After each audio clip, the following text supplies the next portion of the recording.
Bueno, muy buenos días. Bienvenidos a esta cuarta jornada del curso Riego en un contexto de cambio climático, en el marco del programa Transferencia Tecnológica para la Adaptación al Cambio Climático en áreas agrícolas vulnerables de las regiones de Atacama y Coquimbo. El día de hoy nos corresponde revisar un tema diferente a los que hemos revisado en las otras jornadas. Hemos estado viendo temas de cambio climático, digamos, introductorios y de contexto, temas referentes a riego, pero como sabemos, la gestión de los recursos hídricos es un tema muy complejo que tiene muchas aristas y sabemos que para regar necesitamos tener derechos de aprovechamiento de agua, ¿cierto? Y para tener derechos de agua tenemos que saber cómo protegerlos y también cómo sanearlos, cómo es que deben estar al día los derechos, cómo es que deben estar inscritos. Y para eso hemos invitado a nuestra abogada de la consultora que trabaja con nosotros desde hace 7 años en el marco de la ejecución de programas de la Comisión Nacional de Riego, Camila Cancino. Ella es abogada formada en la Universidad de Valparaíso y ya tiene bastante experiencia en este tema en la zona central. Buenos días, Camila. Buenos días a todos y a todas. Bueno, Lili ya hizo la presentación, soy abogada, hace años que estoy dedicada al tema de los derechos de agua y les voy a hacer una pequeña presentación sobre aspectos generales y modos de protección de los derechos de agua, ¿ya? Ahora voy a compartir la presentación. Bueno, estamos en el marco del programa de Transferencia Tecnológica para la Adaptación al Cambio Climático en áreas agrícolas vulnerables de las regiones de Atacama y Coquimbo. El tema que vamos a ver hoy son derechos de aprovechamiento de aguas, nociones generales, saneamiento y protección. Los temas a tratar. Dentro de las nociones generales vamos a hablar sobre el Código de Aguas, los derechos de aprovechamiento de aguas como bien principal, adquisición. El objetivo es tener un conocimiento general sobre el origen de la normativa y cómo se origina la tenencia de un derecho. Segundo tema a tratar es regularización y saneamiento. Para eso trataremos el artículo primero, segundo y quinto transitorio del Código de Aguas, la posición efectiva y el perfeccionamiento. El objetivo de este tema es tener un conocimiento general de los procedimientos que se deben aplicar para que un derecho esté a nombre de quien lo usa.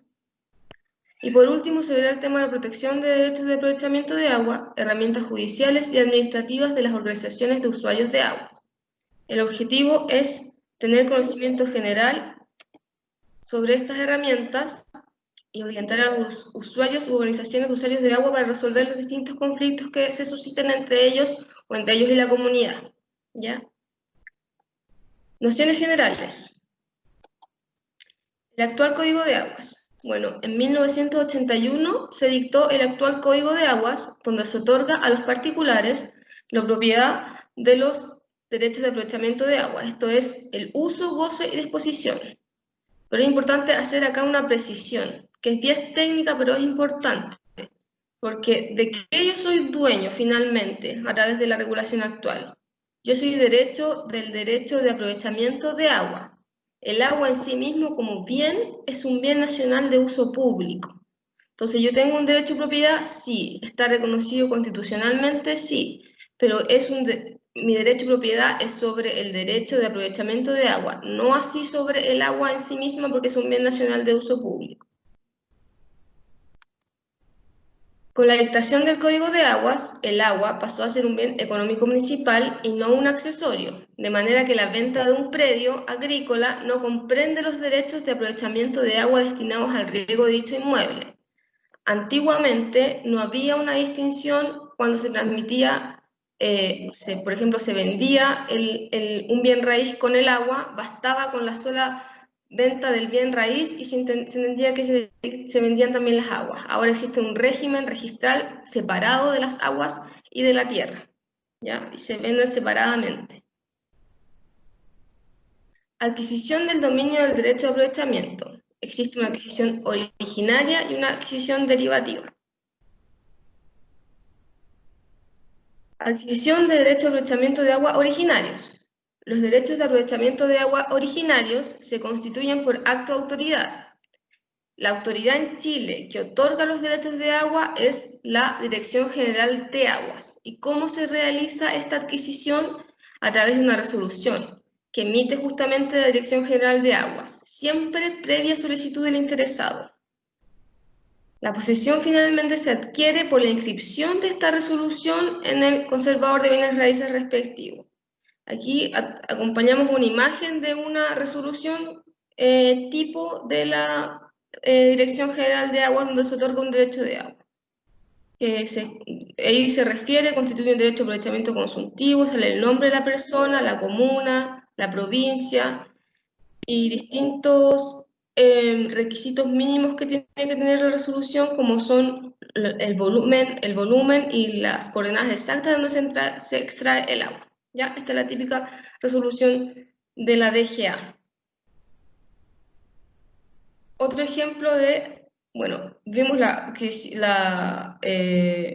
adquisición de derechos de aprovechamiento de agua originarios y también está la adquisición de derechos de aprovechamiento de agua derivativa.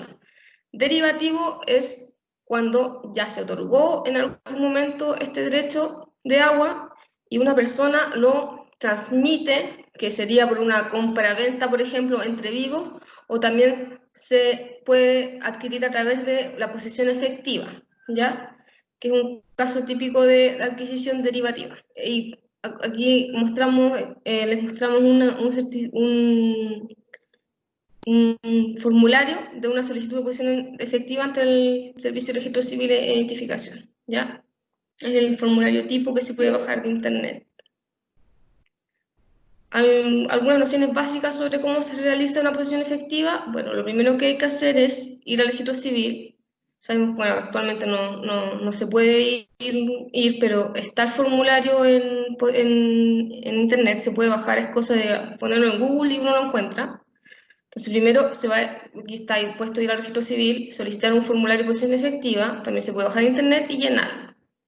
Segundo, el director regional decide si aprueba o rechaza la posesión efectiva, emitiendo una resolución que debe ser publicada. Luego de esto se puede solicitar el certificado de posesión efectiva. El tercer paso es que luego, teniendo en vista el certificado de posesión efectiva, se llena el formulario 4423 del Servicio de Impuestos Internos en triplicado. Luego, el Servicio de Impuestos Internos solicita documentos que acrediten el valor de los bienes.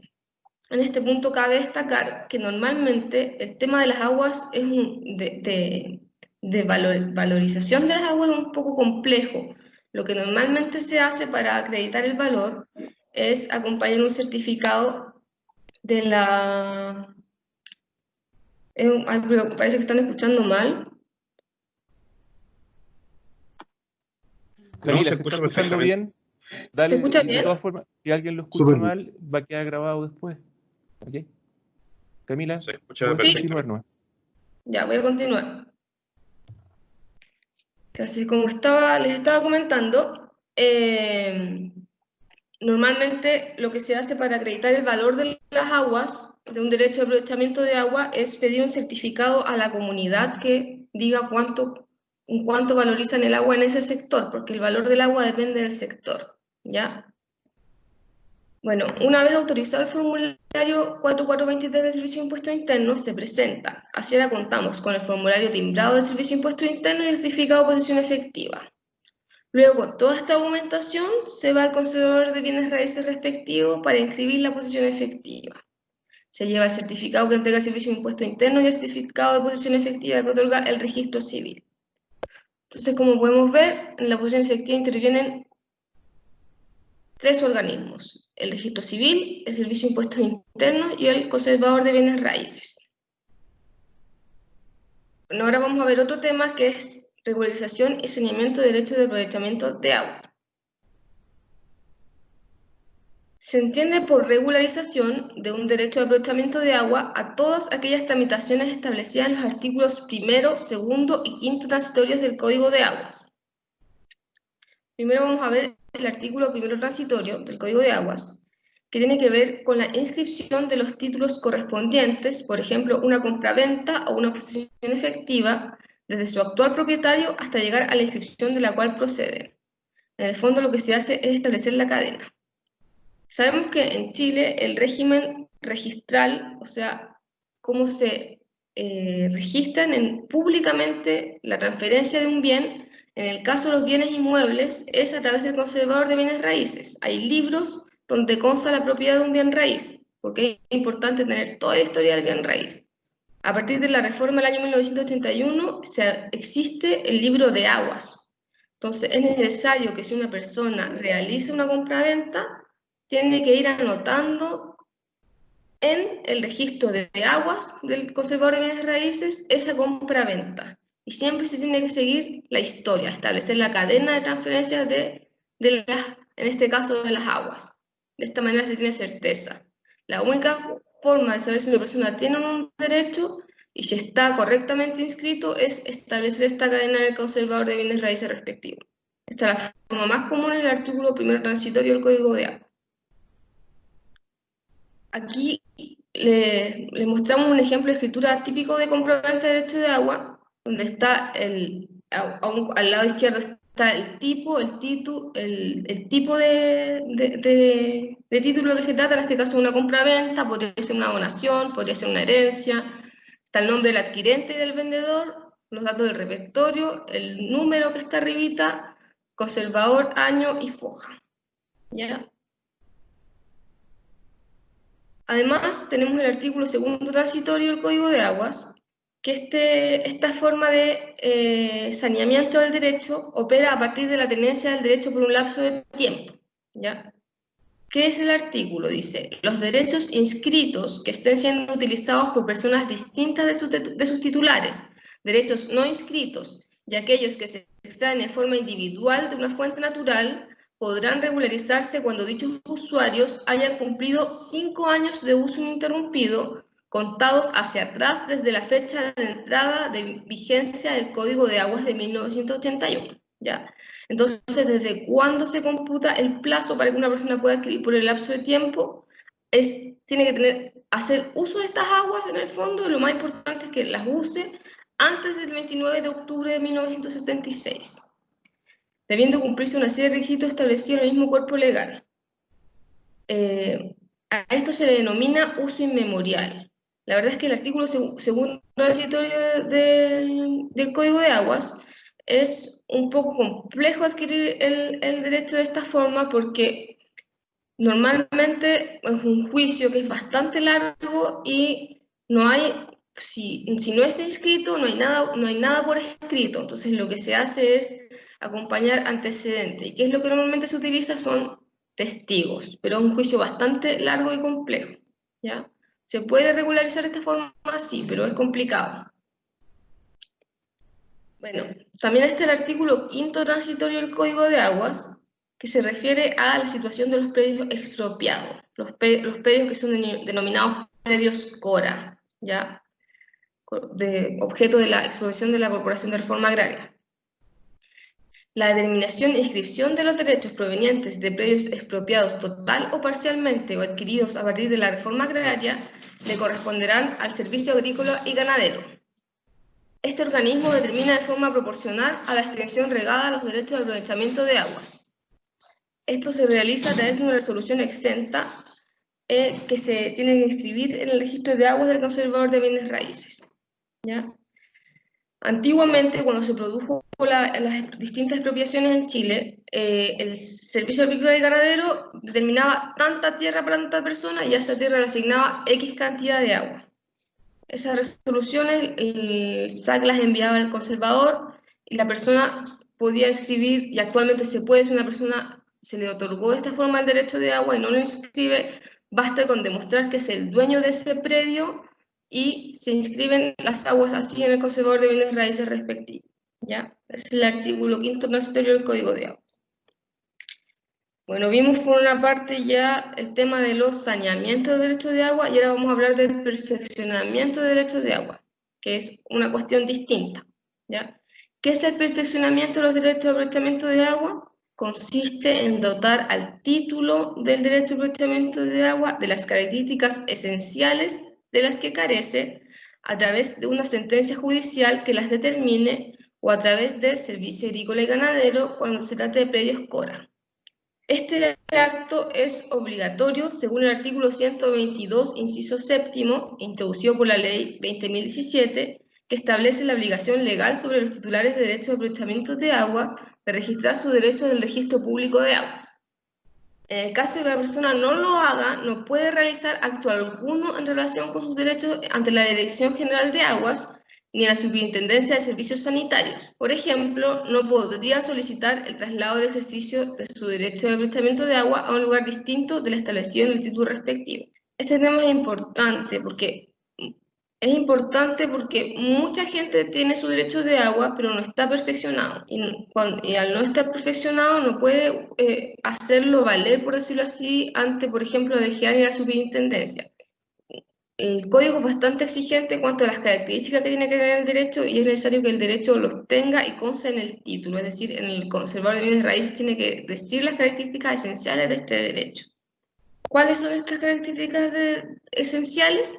Para que el título sea considerado perfecto y por lo tanto posible registrar el registro de derechos de aprovechamiento de aguas, debe contener las características esenciales que señala el artículo 45 del reglamento del Catastro Público de Aguas. ¿Cómo reconocemos que un título está perfeccionado? Me he preguntado en el liceo. Porque tiene que tener las características que voy a señalar a continuación, que están en el artículo 45 del reglamento del Catastro Público de Aguas. Tiene que tener el nombre del titular, el alveo o ubicación del acuífero de que se trata, la provincia en que se sitúa la captación y la restitución en su caso. Sabemos, bueno, no sé si ustedes saben por qué se habla aquí de la restitución, pero en el caso de los derechos de aprovechamiento de agua, hay un tipo de derecho que se llama derecho no consultivo de aprovechamiento de agua, en que se faculta a una persona para utilizar el agua, pero tiene que devolverla. Entonces, aquí en este caso, si se otorga un derecho no consultivo para que esté perfecto, tiene que señalarse dónde se restituye el agua, ¿ya? Bueno, entonces tenemos el nombre del titular, el alveo o ubicación del acuífero que se trata, la provincia en que se sitúa la captación y la restitución en su caso, en el caso de los derechos no consultivos, el caudal, de acuerdo a lo establecido en el artículo 7 y 268 del Código de Agua, esto es, tiene que estar expresado en volumen por unidad de tiempo. Si se trata de un derecho consultivo o no consultivo, de ejercicio permanente eventual o de ejercicio continuo, discontinuo o alternado entre varias personas. Como ya les mencioné lo que es el derecho consultivo y no consultivo, el derecho consultivo no se tiene que devolver el agua, el no consultivo sí se tiene que devolver el agua, el ejercicio permanente eventual, el ejercicio permanente es cuando la persona puede utilizar el agua, habiendo recursos disponibles, las personas utilizan el agua, y los derechos eventuales son aquellos derechos que las personas pueden utilizar cuando se hayan satisfacido todos los derechos permanentes. Y los de ejercicio continuo, discontinuo o alternado entre varias personas es si pueden hacer uso del agua en el fondo las 24 horas del día o tienen que utilizarlo por lapsos de tiempo. Entonces, normalmente lo que falta en los títulos, normalmente lo que falta son las características de los derechos, casi siempre falta eso. No están con las características que se señalan en la letra E, ¿ya? Bueno, ahora vamos a ver otro tema. Ya vimos el tema del saneamiento y perfeccionamiento. Ahora vamos a ver el tema de la protección de los derechos de aprovechamiento de agua. ¿Ya? Es un tema súper importante porque si uno tiene un derecho, lo importante es poder ejercerlo libremente y es necesario que la gente conozca los mecanismos de protección para poder hacer efectivamente uso de su derecho de manera correcta. ¿Ya? Hay mucho desconocimiento en este tema. Vamos a hablar primero de los procedimientos judiciales de protección. Entonces, hay un procedimiento ordinario. Dentro de ese procedimiento ordinario hay una vía civil y una vía penal. También hay procedimientos especiales, entre los cuales podemos encontrar el recurso de protección y el amparo de aguas. ¿Ya? El procedimiento ordinario es las normas generales, la vía civil, están contempladas en el Código de Aguas, que dice el Código de Aguas, señala que los juicios sobre constitución, ejercicio y pérdida de los derechos de aprovechamiento de aguas y todas las demás cuestiones relacionadas con ellos que no tenga procedimiento especial se tramitan conforme al procedimiento sumario, que se caracteriza por su claridad y concentración en un solo comparendo, y será juez competente el del territorio donde se encuentre el derecho de aprovechamiento de agua en cuestión. En estos se podrá decretar de oficio, es decir, por propia iniciativa del tribunal que conoce de la causa, sin que lo pida ni el demandante ni el demandado, que el juez visite personalmente el lugar. Esto se denomina inspección personal del tribunal. También puede pedir el nombramiento de peritos y el informe de la Dirección General de Aguas. Esto está en el artículo 179 del Código de Aguas. El procedimiento sumario lo que tiene de característico es que es más corto, o debería ser más corto que un procedimiento ordinario, ¿ya? Los plazos son mucho más acotados. Algunos comentarios sobre la vía ordinaria civil en materia de aguas. La finalidad es resolver cuestiones relativas a temas de agua en general, porque ya vimos, sea sobre su constitución o ejercicio. ¿Qué dificultades se enfrentan? Las medidas probatorias solicitadas por el juez dilatan el procedimiento. Existe un desconocimiento de los jueces civiles de vías para solucionar el conflicto y a veces no hay contraparte, juicios de regularización, por lo que se acude a la Dirección General de Aguas, quien concurre como parte pese a no verse afectada en juicio.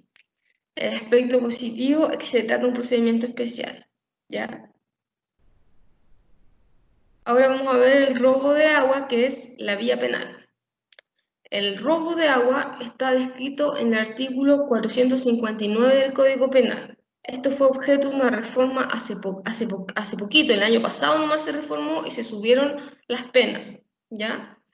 ¿Qué señala el artículo 459 del Código Penal? Que señala que se arriesgan las penas de presidio 61 días a 3 años y multas de 20 a 5.000 UTM, los que sin título legítimo evadiendo derechos ajenos. Estos son los tipos penales. ¿Qué actitudes constituyen delito? Primero, dice los que sacaren aguas de represas, estanques u otros depósitos de ríos, arroyos o fuentes, sean superficiales o subterráneas, de canales o acueductos, redes de agua potable, instalaciones domiciliarias de estas, y se las apropiaren para hacer de ellas un uso cualquiera.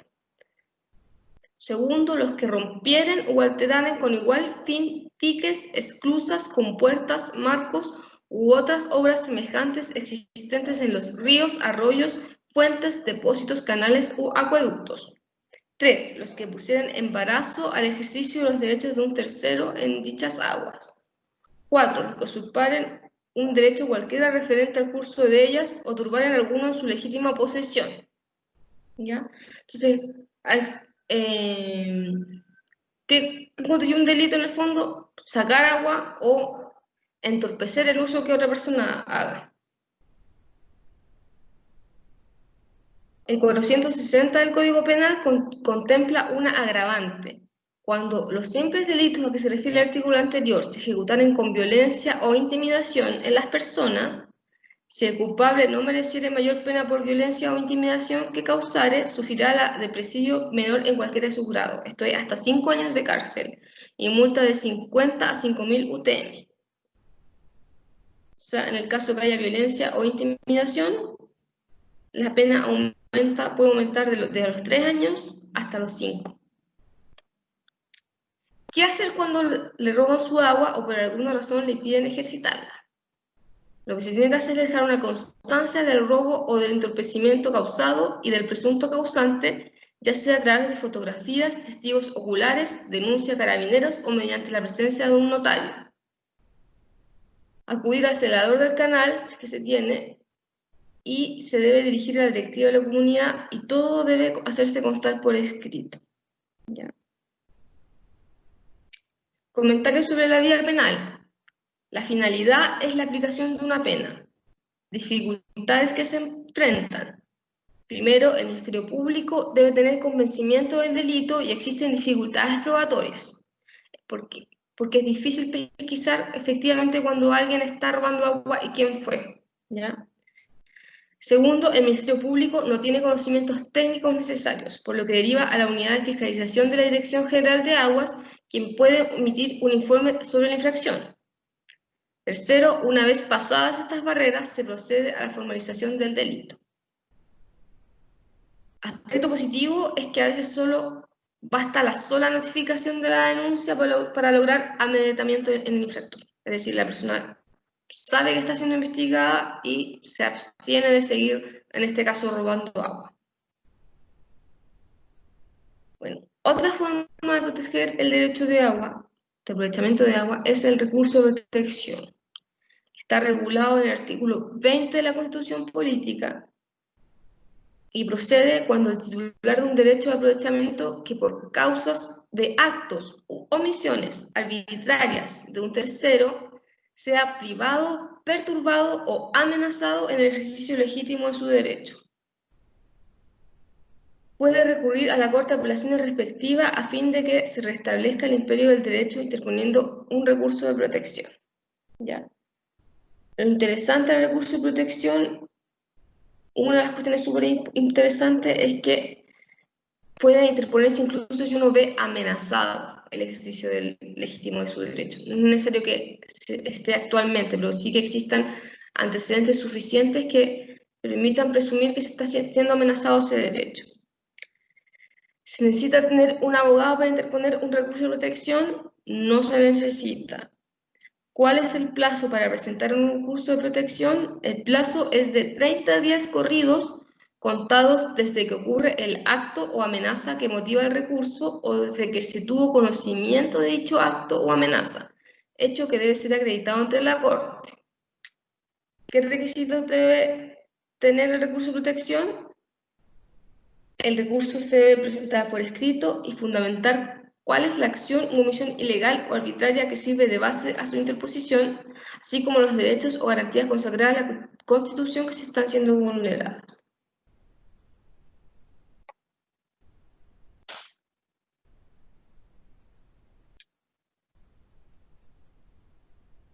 Me están haciendo algunas preguntas, pero les pido que me dejen finalizar y ahí les voy contestando las preguntas porque como van quedando registradas me va a quedar claro cuáles son. ¿Ya?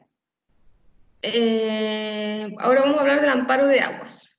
Bueno, se denomina en la práctica amparo de aguas, pero el código está regulado como amparo judicial. Está regulado en los artículos 181 y 185 del Código de Aguas. Vamos a exponer la definición del profesor Gonzalo Muñoz Escudero, que señala que es aquella acción que tiene el titular de un derecho de aprovechamiento o quien goce de la presunción establecida en el artículo 7 del Decreto Ley número 2603 del año 1979, esto es, el dueño del inmueble que beneficia en las aguas, que estimare que estar siendo perjudicado en el ejercicio de su derecho por obras o hechos recientes para que pueda ocurrir ante el juez respectivo a fin de que le ampare su derecho. ¿Se requiere abogado para tramitar esta acción? No, salvo que se apele a la sentencia definitiva. Requisitos: debe ser interpuesto por quien es titular de derechos de aprovechamiento de aguas o quien se repute como tal, que la ley faculta al dueño del inmueble a que benefician las aguas a quien imponga esta acción. Es decir, no necesariamente tiene las aguas inscritas, pero utiliza el agua sobre una propiedad raíz que es suya. 2. Perjuicio eventual o actual sufrido por el actor en el aprovechamiento de las aguas que debe acreditarse en el juicio. Y 3. Debe ser provocado por obras o hechos recientes.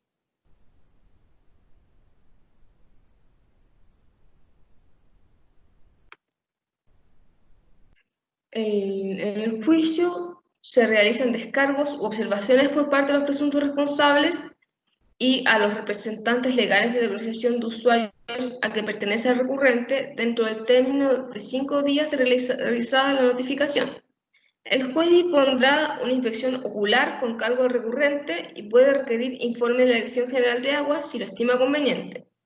Luego viene la resolución del juez que acoge o deniega el amparo. Comentarios sobre el amparo judicial. La finalidad es proteger al titular o al que goce de la protección legal cuando se viere perjudicado en el ejercicio de su derecho de aprovechamiento de agua por obras o hechos recientes. Dificultades que se enfrentan en los casos que se solicite la intervención de la Dirección General de Aguas. Esto se hará sin previa comunicación a las partes ni al tribunal, sin consultar a la organización de usuarios ni a ningún conocedor de las particularidades del cauce, evacuando un informe seguramente varias semanas después. Otra dificultad es que los jueces tienen escasa preparación técnica en materia de aguas. Un aspecto positivo es que solo hay una diligencia obligatoria, que es la inspección personal del tribunal. ¿Ya? Es optativa incluso la intervención de la Dirección General de Aguas. Pero la verdad es que la mayoría de las veces, si no el 100%, sí se solicita la intervención de la Dirección General de Aguas. Bueno, entonces vimos el saneamiento de los derechos, perfeccionamiento, los mecanismos de protección, y por el último temita que nos queda son las herramientas de la comunidad para la resolución de conflictos, porque todo lo que conversamos son vías judiciales de solución de conflictos, pero las herramientas con que cuenta la comunidad. La principal herramienta con que cuenta una comunidad de aguas, una organización, perdón, de usuarios de aguas, porque no solamente sabemos que existen más de una organización de usuarios de agua, dentro de las cuales puede ser una comunidad, ¿ya? Es que el directorio actúe como árbitro arbitrador. En el fondo, el directorio actúa como un juez, ¿ya? ¿Cómo se realiza este procedimiento? Primero, se presenta la reclamación al directorio. El secretario de la organización cita a una reunión en un máximo de 5 días hábiles para analizar el caso. El directorio, en un máximo de 30 días hábiles, deberá oír a las partes y resolver el reclamo. Si no se falla en este tiempo, el interesado podrá recurrir a la justicia ordinaria y el directorio podrá ser multado. Las resoluciones solo podrán ser adoptadas de acuerdo a la mayoría absoluta de los miembros asistentes, los que deberán firmar. Servirá de actuario y ministro de fe el secretario del directorio. Las resoluciones serán notificadas por carta certificada. La fecha será el segundo día siguiente a su remisión. Se podrá reclamar ante los tribunales durante los 6 meses siguientes a la notificación. En general, los jueces respetan los fallos de los directorios. ¿Ya? Comentarios sobre el arbitraje dentro de la comunidad. Finalidad: resolver conflictos entre comuneros y entre comuneros y la comunidad en relación a sus derechos y repartición de las aguas. Dificultad que se enfrentan: deben estar bien organizados como organización. Aspectos positivos: mucho más rápido que un procedimiento judicial. Segundo, es más democrático, puesto que los directores son elegidos por la comunidad. Y tercero, los directores tienen más conocimiento que un juez en cómo funciona esa organización de usuarios de agua. ¿Ya? Bueno, a modo de síntesis de esta presentación, quisiéramos destacar que nos rige el Código de Aguas desde el año 1981, en que se separa el agua de la tierra, que se puede adquirir de forma originaria a través de la DGA o derivativa de la persona. Forma de saneamiento o regulación: se puede hacer la cadena de títulos, que es lo que nos mencionamos en el primero transitorio, el uso inmemorial, que es el segundo transitorio del Código de Aguas, o a través del quinto transitorio, que son todos los predios expropiados por la reforma agraria. En la actualidad, el sistema legal chileno contempla una serie de mecanismos de protección y resolución de conflictos en relación a los derechos de aprovechamiento de agua, judicializando el asunto o permitiendo a la organización de usuarios de agua solucionarlos dentro de la misma comunidad. El sistema de protección de los derechos de aprovechamiento de aguas ha intentado ser asequible a los usuarios a través de la desformalización. No obstante lo anterior, existen algunas dificultades en relación a la efectividad de los mecanismos judiciales, por temas promotorios, no tener los conocimientos técnicos y tener que recurrir constantemente a la Dirección General de Aguas. Por ello, la importancia de fortalecer la resolución de conflictos al interior de la propia organización de usuarios de agua.